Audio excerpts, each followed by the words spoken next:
Isso não é só uma questão teórica, não.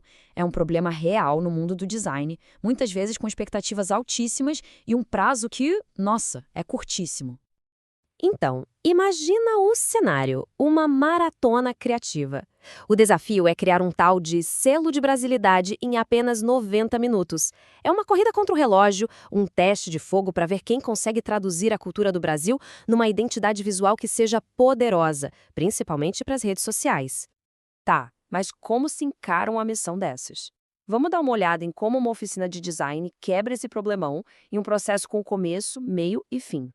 O plano é todo cronometrado, 90 minutos e acabou.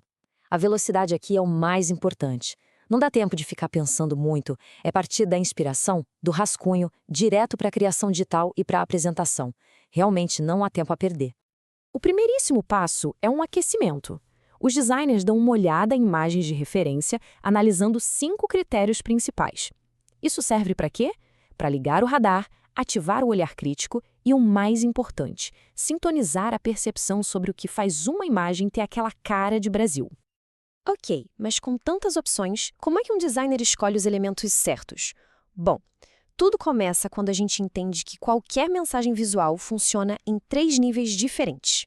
Um design que realmente funciona, que acerta em cheio, ele atua nesses 3 níveis ao mesmo tempo. Ele vai muito além de só mostrar alguma coisa. Ele consegue criar um significado simbólico mais profundo que se conecta de verdade com a cultura. E aqui é que está o pulo do gato. É exatamente por isso que a oficina incentiva os designers a irem atrás de detalhes autênticos, específicos, em vez de ficarem repetindo os velhos clichês para representar o que é a brasilidade. Mas para conseguir fazer essas escolhas, para fugir do óbvio, não tem jeito. É preciso dominar os fundamentos, a gramática da linguagem visual. Tudo, absolutamente tudo começa com o ponto. É aquela primeira marca que quebra o silêncio de uma superfície branca e na hora puxa o nosso olhar. É o início de tudo. A partir do momento que um ponto se move, ele vira uma linha. E a linha é a ferramenta básica para a gente definir contornos, criar uma direção e expressar dinamismo. Agora, o que é bem interessante aqui é que esses elementos funcionam como uma caixa de ferramentas. Cada par desses, que são opostos, oferece um leque de opções para criar um sentimento ou uma mensagem bem específica.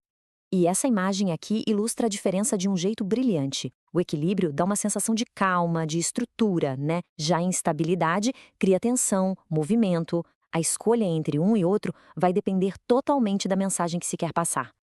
Ok, então, como é que a gente pega esses princípios todos e aplica para construir, de fato, a tal da brasilidade? A oficina dá umas pistas bem específicas. Tudo começa pela cor. A ideia é buscar paletas que já fazem parte do nosso imaginário. Os tons de terra, o verde e azul da nossa costa, os amarelos do sol ou aquela explosão de cores de uma feira livre. A cor é a primeira camada da identidade. Depois vem a tipografia, as letras.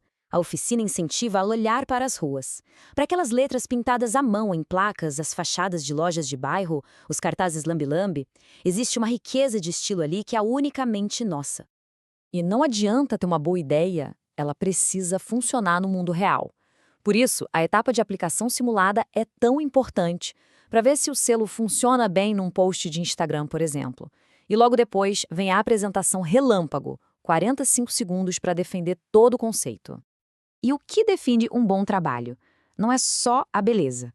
A avaliação foca na clareza com que a referência cultural foi traduzida para o visual, na consistência do design e na coerência do conceito. É a união de técnica e significado. No fim das contas, de um rascunho rápido a uma defesa de 45 segundos, a lição mais importante é sobre encontrar o que é autêntico. O grande desafio é sempre ir além do superficial. É trocar o estereótipo batido pela riqueza das coisas do nosso dia a dia. A inspiração pode estar num quitute de feira, numa gíria local, num objeto de mercado ou até num padrão de tecido artesanal. Em outras palavras, o objetivo final é encontrar a história certa para contar. É deixar que a cultura, que a informação, dite as regras do design. A forma deve servir à mensagem, e nunca o contrário. E isso tudo nos traz de volta ao começo. Da próxima vez que um selo de brasilidade ou qualquer identidade visual aparecer por aí, a pergunta que fica é: qual é a gramática que está por trás dessa imagem? E que história ela está realmente contando pra gente?